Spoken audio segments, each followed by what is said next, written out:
ہیں کہ درباروں پر لے کر جانور ذبح کرنا کیسا ہے۔ پہلی بات تو یہ کہ اللہ رب العالمین نے قرآن مقدس کے اندر فرمایا کہ اے نبی کریم صلی اللہ علیہ وسلم آپ کہہ دیجئے ان صلاتی و نسکی و محیای و مماتی للہ رب العالمین، کہ میرے بلا شبہ میری نماز اور میری قربانی، میرا جینا اور مرنا اللہ رب العالمین کے لیے ہے۔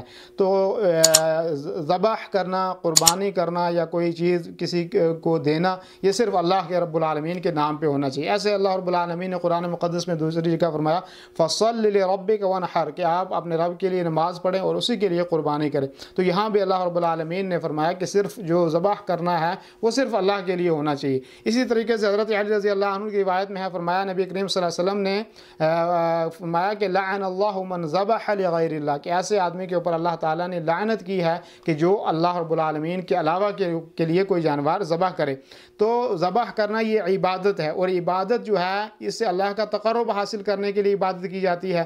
ظاہر بات ہے کہ جب ذبح کرنا عبادت ہے اور اللہ کے تقرب کا ذریعہ ہے تو یہ صرف اور صرف اللہ کی ذات کے لیے ہونا چاہیے۔ اب یہ ہے رہا کہ نہ تو یہ صرف جو ہے وہ نہ جنوں کے لیے ذبح ہونا چاہیے، نہ بتوں کے نام پر، نہ درختوں کے لیے، نہ قبروں کے لیے، نہ مزاروں کے لیے، نہ پتھروں کے لیے، نہ شہید کسی چیز کے لیے، صرف اور صرف اللہ کے لیے۔ اب آپ یہ سوال کریں گے یہ لوگ جو کہتے ہیں کہ ہم جو دربار پہ لے کر ذبح کرتے ہیں تو ہم وہاں اللہ کا نام لے کر ہی ذبح کرتے ہیں۔ پہلی بات یہ کہ نبی کریم صلی اللہ علیہ وسلم کے زمانے میں ایک صحابی ہیں ثابت بن ضحاک، وہ کہتے ہیں کہ نذر رجلا ان ينحر ابلا ببوانا، کہ نبی کریم صلی اللہ علیہ وسلم کے سامنے ایک آدمی آتا ہے، وہ کہتا ہے کہ میں نے نظر مانی ہے کہ ایک اونٹ ذبح کریں گے بوانا نامی جگہ کے اوپر۔ وسلم نے اس سے پوچھا کہ حال کان فیہا وثن من اوثان الجاہلیہ یعبد، کہ زمانہ جاہلیت میں اس جگہ میں کوئی بت تھا کہ جس کی عبادت کی جاتی ہو، کہ جہاں پہ آپ جانور لے کر ذبح کرنا چاہتے ہیں، اونٹ لے کر ذبح کرنا چاہتے ہیں، کوئی بت تھا؟ تو وہ کہتے ہیں نہیں۔ پھر فرمایا نبی کریم صلی اللہ علیہ وسلم نے فَهَلْ كَانَ فِيهَا عِيدٌ مِّنْ أَعْيَادِهِمْ، کہ وہاں پہ کوئی میلہ لگتا تھا زمانہ جاہلیت میں، کوئی عرس وغیرہ پکتا تھا؟ تو انہوں نے کہا لا، نہیں۔ پھر اللہ کے رسول صلی اللہ علیہ وسلم نے فرمایا اوفی بنذرک، اب جاؤ آپ اپنی نظر وہاں پہ پوری کرو، آپ وہاں پہ جانور ذبح کر دو۔